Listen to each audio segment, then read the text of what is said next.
시청자 여러분 안녕하십니까? 이데일리엔 개장 전에 살펴보는 주요 경제 뉴스입니다. 첫 소식입니다. 지난해 12월 생산자 물가가 한 달 전보다 0.3% 올랐습니다.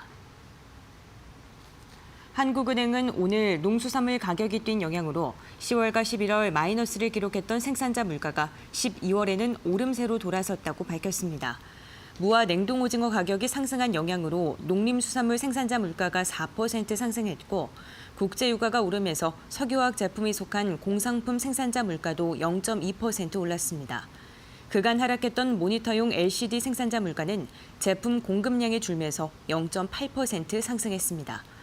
서비스 생산자 물가는 한 달 전과 같았습니다. 겨울 성수기를 앞두고 휴양콘도가 올랐지만 전세버스 등의 물가가 낮아진 영향입니다. 국내 출하의 수출품까지 더해 측정한 총 산출 물가 지수는 0.6% 하락했습니다. 문재인 대통령이 새해 들어 우리 경제가 나아지고 반등하는 징후들이 보인다고 말했습니다. 문 대통령은 어제 청와대에서 주재한 올해 첫 수석 보좌관 회의에서 수출 호조가 눈에 띄고 위축됐던 경제 심리도 살아나고 있다고 평가한 뒤 긍정적 흐름을 적극적으로 살려나가겠다고 밝혔습니다. 주력 제조업이 기지개를 켜기 시작한 게 큰 힘이라며 연간 수출 실적도 반등할 것이라는 게 대다수 연구기관의 공통된 예측이라고 설명했습니다. 문 대통령은 투자 내수 수출 진작을 통해 경제 활력을 힘있게 뒷받침하고 규제 샌드박스 성과를 더욱 확대해 나가면서 데이터 3법 통과를 발판으로 규제 혁신에 한층 속도를 내겠다고 강조했습니다. 국제통화기금 IMF는 올해 세계 경제가 3.3%, 내년엔 3.4% 성장할 것이라고 전망했습니다. IMF는 수정 전망을 통해 올해 세계 경제는 지난해 2.9%보다 높은 3.3% 성장할 것으로 예측했습니다. 지난해 10월 전망치보다는 0.1%포인트 낮은 수치입니다. 제조업과 세계 교역의 저점 통과에 대한 잠정적 신호와 완화적 통화 정책 확산, 미중 무역 협상 진정 등으로 시장 심리가 개선될 것이라고 설명했습니다. 반면 미국과 이란 관계 등 지정학적 리스크 고조와 미국과 교역 국가 간 관계 악화 등은 하방 요인으로 지목했습니다. 국가별로는 올해 미국이 2%, 영국 1.4%, 독일 1.1%, 일본이 0.7% 성장할 것으로 예측한 가운데 한국은 이번 수정 전망에 포함하지 않았습니다. IMF는 지난해 10월 전망치에서 한국 경제가 올해 2.2% 성장할 것이라고 예측한 바 있습니다. 카카오가 최근 한진그룹 지주사인 한진칼의 지분 1%가량을 매입한 것으로 확인됐습니다. 카카오 측은 대한항공과의 양해각서를 체결한 이후 한진그룹과 전사적인 협력을 통해 시너지를 창출하기 위해 일부 지분 투자를 단행했다고 밝혔습니다. 카카오는 그러면서 한진칼 주주총회에서 의결권 행사 여부는 결정된 바가 없다고 설명했습니다. 앞서 대한항공과 카카오는 지난달 5일 고객 가치 혁신과 사업 경쟁력 강화를 위한 양해각서를 맺고 플랫폼과 멤버십, 핀테크 등 다양한 분야에 걸쳐 서비스를 개발하기로 했습니다. 현대자동차가 중국 현지에서 수소 전기 상용차를 생산할 방침입니다.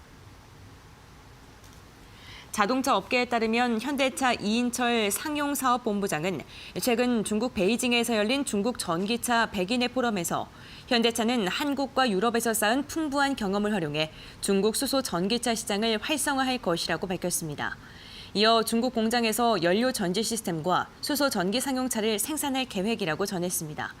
그는 현대차가 세계적인 수소 연료 전지 기술을 보유하고 있고 미래 수소 사회 구축에도 자신감이 있다며 중국 내 성장 잠재력이 큰 4개 지역을 선정해서 수소 전기차 산업을 집중 발전시키겠다고 전했습니다. SK브로드밴드와 T브로드의 인수합병이 방송통신위원회의 사전 동의를 받았습니다. 방통위는 어제 정부 과천청사에서 제3차 위원회 회의를 열고 SK브로드밴드와 T브로드의 법인 합병을 위한 변경 허가에 14가지 조건과 3가지 권고사항을 부과해 사전 동의를 가결했습니다. 조건별 주요 내용은 합병법인 공정책임 제고, 지역성 강화, 공정경제 거래질서 준수 유도, 시청자 권익 보호 및 확대, 실효적인 콘텐츠 투자 유도, 인력 운용 및 협력 업체 상생 등 6개 분야로 나뉘어 마련됐습니다. 지난달 과학기술정보통신부의 조건부 승인을 받은 지 20여일 만으로 이로써 양사의 인수합병 절차는 과기정통부의 최종 승인만 남겨두게 됐습니다. 은성수 금융위원장은 라임 자산운용의 펀드 환매 중단 사태와 관련해 누구 탓을 하지 않았으면 좋겠다며 금융권의 책임 공방에 일침을 놓았습니다. 은 위원장은 어제 서울 중구은행회관에서 은행연합회 주최로 열린 은행장 간담회에 참석한 뒤 기자들과 만나 라임 사태가 금융권의 문제이므로 합심해달라고 말했습니다. 은행장 제재에 대한 법적 근거가 미약하다는 지적에 대해서는 제가 보고받기로는 법이 맞냐 안 맞냐가 아니라 사실관계를 따지고 있는 문제라고 답했습니다.